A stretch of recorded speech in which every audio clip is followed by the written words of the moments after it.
Recentemente eu conversei com um diretor que ele me disse algo muito interessante que eu gostaria de refletir um pouco aqui com vocês. Em algum momento aqui nas nossas conversas, eu comentei que vocês deveriam refletir sobre onde vocês agregam valor. E essa é uma pergunta simples, né? Onde que eu consigo agregar valor? Mas ela é importante porque ela vai gerar uma reflexão mais intensa e mais profunda. A gente vai explorar isso um pouco hoje e até o final do vídeo você vai entender o que eu quero dizer. Se fizer sentido para você o que eu falar aqui, se inscreve no canal e ative as notificações. E para quem está perdido, eu sou Gil, eu tenho mais de 15 anos no mundo corporativo e eu te ajudo a ser promovido em qualquer empresa. Eu fiz um one-on-one com o diretor e ele me fez essa pergunta. Olha só, na próxima conversa que a gente tiver, eu quero que você me diga onde você agrega valor. Onde mais você pode ser valioso para a empresa. Beleza? Eu confirmei, né? Até aí eu não tinha dimensão de onde essa única pergunta ela me levaria. E eu vou te mostrar aqui a reflexão que eu fiz para vocês entenderem por que ela é tão importante e por que vocês têm que parar um momento para poder fazer isso. Primeiro, eu comecei pensando quais eram as minhas fortalezas. Porque se eu agrego valor, como que eu consegui agregar valor naquela área? Como que eu consegui agregar valor naquele processo que eu estava fazendo? Ou seja, eu tive que refletir sobre os resultados que eu tive. E aqui é um ponto importante. Não é você falando sobre você. É sobre o que falaram de você.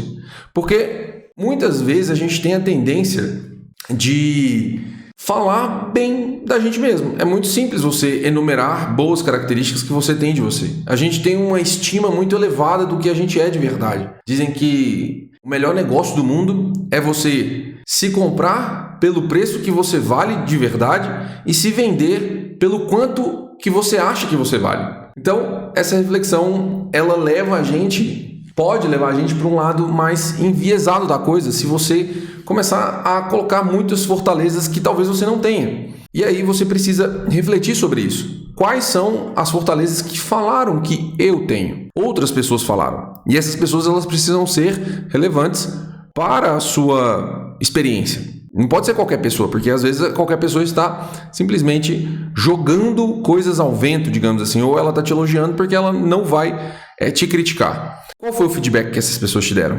Quais chamaram mais atenção? Com qual frequência esse feedback apareceu? E é isso que você vai colocar nessa reflexão nesse primeiro momento, porque essa pergunta de onde você agrega valor, ela gerou uma derivação para outras reflexões posteriores. Essa foi a primeira delas. E aí eu anotei isso. Eu peguei, escrevi quais eram os meus principais pontos fortes, escrevi ali onde eu tinha agregado mais valor, onde eu tinha entregado mais, e aí automaticamente você é levado para outras perguntas. E isso que é uma verdadeira reflexão. Uma pergunta vai gerando novas perguntas. Onde foi que eu desenvolvi essas fortalezas? Onde que elas nasceram de fato? Porque a competência ela não nasce com você. É claro, tem gente que tem mais facilidade do que outras. Isso é normal. Muita gente tem facilidade em cálculo, muita gente tem facilidade em português, em gramática. Eu lembro na engenharia que uma pessoa tinha muita facilidade em cálculo e outra pessoa tinha uma dificuldade tremenda em programação. Normal.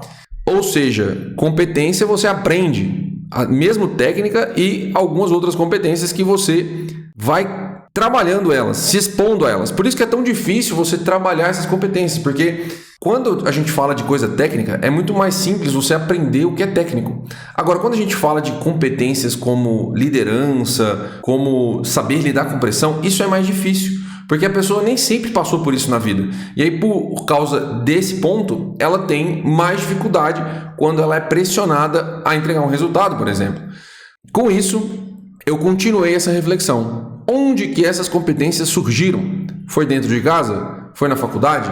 Foi no próprio trabalho? Qualquer lugar que você aprende alguma coisa nova. Mas o ponto é entender como que elas nasceram. Quais as experiências que levaram você a desenvolver essa competência. Se elas são suas fortalezas, essas experiências que você teve, elas compõem a sua história. E isso ajuda você montar o que a gente chama de storytelling.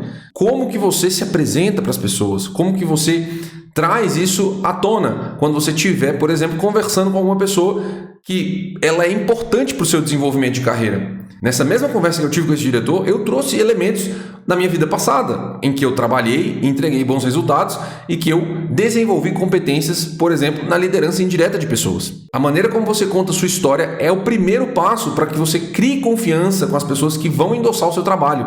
E essa pessoa, ela precisa entender que você é uma pessoa genuína. Você se torna uma pessoa verdadeira quando você começa a contar essa história, e essa história ela condiz com todas as competências que você possui. Porque se você está contando miguezinho, historinha, ninguém vai acreditar em você depois, porque você não vai conseguir sustentar isso, beleza? Aproveitando que eu estou falando das habilidades, nesse canal eu tenho um vídeo que eu falo quais são as principais habilidades que você precisa ter para ser promovido no mundo corporativo e como você consegue desenvolver elas da melhor maneira possível. Eu vou deixar o link aqui na descrição para você assistir depois e ser o próximo a ser promovido. Bom, essa pergunta que eu me fiz, ela levou para um outro ponto. Você vai puxando, né? Quase igual um novelo de Lully. Você vai puxando e vai saindo inúmeras outras perguntas que você consegue parar e refletir para que isso componha o seu repertório. Quais são as experiências que me trouxeram realização profissional? Quando você começa a olhar para isso, você começa a descobrir o que de fato você gostaria de fazer. E aqui foi importante, porque eu aprendi nesse momento que eu fiz tudo o que precisava ser feito.